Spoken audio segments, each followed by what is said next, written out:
My job was not to advise anybody.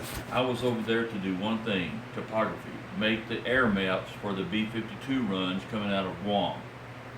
And I spent most of my time, my PCS, my permanent duty station, was Anderson Air Force Base, Agana, Guam.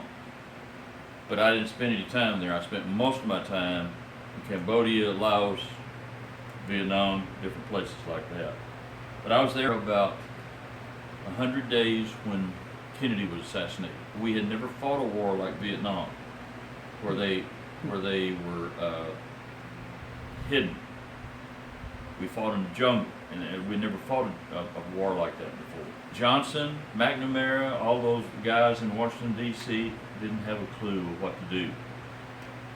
And we kept trying to pour more and more troops in there and more money and propping up all those Vietnamese governments. And every time we propped one up, it'd fall because it got corrupt or stealing money or a coup or a cow or whatever. Our leadership in Washington, D.C. didn't know what we were doing. We had never experienced this type of threat. Different from 9/11. 9/11 caught us off guard some, but we already had some experience with Mideastern terrorists. And then the 9/11 thing with the towers came down. Yeah, it was horrible, it was terrible, but it didn't affect us like Vietnam affected us for the 60s, 70s, mid-80s, so to speak. We were in topography. There were three to a group, and you had one lead man and the other two were helpers. Well, they became lead men too. And then there were five, either Australian, we had some Australian guys went with us sometimes. Mostly it was Army, and they were our babysitters because we were there for one purpose, and that was to get the computer charts, very primitive computer charts for the B-52 bomber. My little Volkswagen got hit twice. Over the time, people found out I was a Vietnam veteran, and I had a yellow Volkswagen at the time.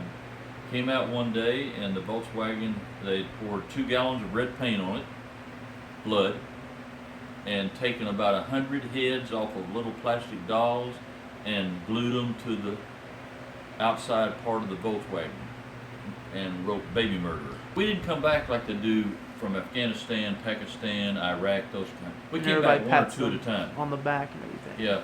These guys come back, and there's such a different attitude today than there was 50 years ago, Josh, because nobody wanted to go into the wars, the young people, because they felt like they were being manipulated. And I didn't volunteer for Vietnam. I volunteered to go overseas. They chose Vietnam for me. And they said, you might be going TDY, son, to Vietnam. And one of the guys, what? Where's Vietnam? Where was that? 1963? Vietnam wasn't even a headline. It was just a place that we were trying to advise them on how to overcome the communist threat coming out of China and North Vietnam. So, and then it really wasn't until 64 that Vietnam became the war. Johnson would say there's only 50,000 active troops in Vietnam stationed. There was another 150 in Guam, Okinawa, Philippines, different areas around Vietnam. They didn't mention those. We were told the reason we were doing this in Vietnam, Thailand, and Cambodia, we were protecting the American public from communism. That's what we were told over and over and over again. We were protecting you guys, civilians, over here, my mother, my father, my grandmas, my grandpas, my friends, everybody that was in Carrollton. I was protecting them from having these ungodly people bring communism into America. So we were stopping them 12,000 miles away. That was the philosophy behind it.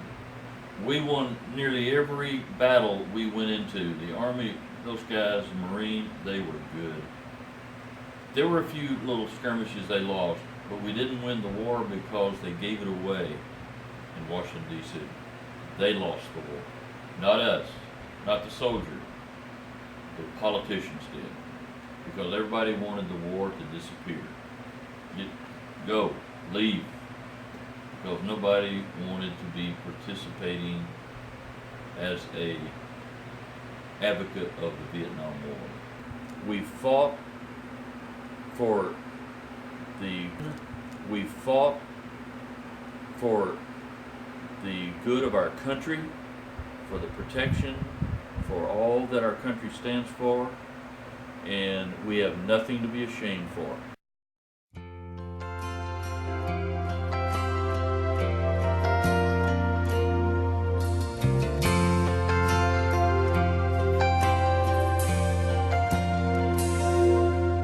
If tomorrow all the things were gone, I'd worked for all my life, and I had to start again with just my children and my wife.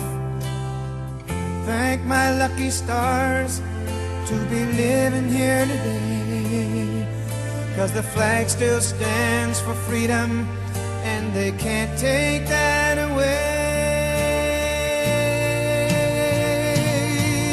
And I'm proud to be an American, where at least I know I'm free.